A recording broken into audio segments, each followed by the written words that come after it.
வணக்கம். ஓம் மகாலட்சுமியை போற்றி. நான் உங்கள் அஸ்ட்ரோ பொற்கொடை. உங்களுடைய ஜென்ம நட்சத்திரம், அதாவது நீங்கள் பிறக்கும்போது சந்திரன் எந்த நட்சத்திரத்தில் செல்கிறதோ அதுவே உங்களுடைய ஜென்ம நட்சத்திரம். அப்போ நீங்கள் பிறந்தப்ப சந்திரன் பரணியில் போயிட்டுருக்கு அப்படின்னா உங்களுடைய பிறந்த நட்சத்திரம், அதாவது ஜென்ம நட்சத்திரம் அப்படிங்கிறது பரணி. உங்களுடைய பிறந்த கால திசை அப்படிங்கிறத பார்த்தீங்கன்னா சுக்கிர திசையில் நீங்கள் பிறந்திருக்கீங்க.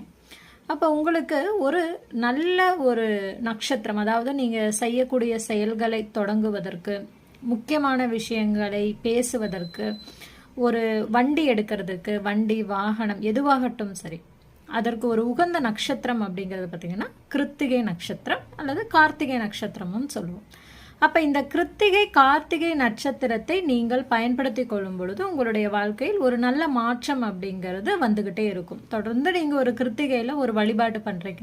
உதாரணமாக பரணி நட்சத்திரத்தில் பிறந்தவர்கள் முருகன் வழிபாடு செய்வது ஒரு நல்ல மாற்றத்தை அவர்களுடைய வாழ்க்கையில் கொண்டு வரும். எந்த முருகனை வழிபடலாம்? அறுபடை முருகன் கோவில்களும் உங்களுக்கு சிறந்த ஆற்றலை கொடுக்கும்.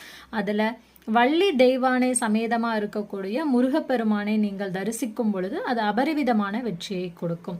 கார்த்திகை பெண்களை வழிபடுவது ஒரு நல்ல வெற்றியை கொடுக்கும்.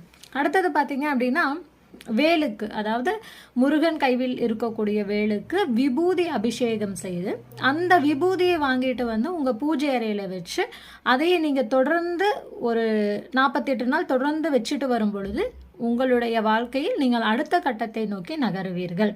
அப்போ விபூதியை நீங்கள் தொடர்ந்து நெற்றியில் வைப்பது கூட உங்களுக்கு சம்பத்துக்களை, அனைத்து சகல சௌபாக்கியங்களையும் உங்களுடைய வாழ்க்கையில் உங்களுக்கு கொடுத்தே தீரும். அடுத்தது மினிமம் 6 மாதத்திற்கு ஒரு தடவையாவது நீங்கள் திருவண்ணாமலை நீங்கள் சிவபெருமானை தரிசனம் பண்ணிட்டு வந்தீங்க அப்படின்னாலும் உங்களுக்கு இருக்கக்கூடிய தடைகள் விலகி ஒரு நல்ல ஒரு முன்னேற்றம் அப்படிங்கிறது இருக்கும். ஒரு சாதாரணமாகவே பார்த்தீங்க அப்படின்னா இந்த மேஷ ராசி, அதாவது பரணி நட்சத்திரத்தில் நீங்கள் பிறந்திருக்கீங்க அப்படின்னாவே உங்களுடைய ராசி அப்படிங்கிறது மேஷம். அப்போ மேஷத்திற்கு ஒரு அதிகமான ஒரு வேகமாக செயல்படும் தன்மை அப்படிங்கிறது இருக்கும். அது சில சமயம் நன்மையில் முடியலாம், சில சமயம் பிரச்சனையில் முடியலாம். அப்போ நீங்கள் இந்த விபூதி, அதாவது வேலுக்கு அபிஷேகம் செய்த விபூதி அல்லது சிவபெருமானுக்கு நீங்கள் விபூதியை வாங்கி கொடுத்து அபிஷேகம் முடிஞ்சு, அதாவது இன்னைக்கு நீங்கள் அபிஷேகம் பண்ணுறீங்க, இன்னைக்கு சாயந்தரம் நீங்கள் அபிஷேகம் பண்ணுறீங்க அப்படின்னா அதை அடுத்த நாள் காலையில் அங்கே இருக்கக்கூடிய ஐயரை நீங்கள் கேட்டு எடுத்துகிட்டு வந்து நீங்கள் வீட்டில் வச்சு அதை தொடர்ந்து வச்சுட்டு வரும் பொழுது நல்ல ஒரு நிதானம் அப்படிங்கிறது உங்களுக்கு வாழ்க்கையில் கிடைக்கும்.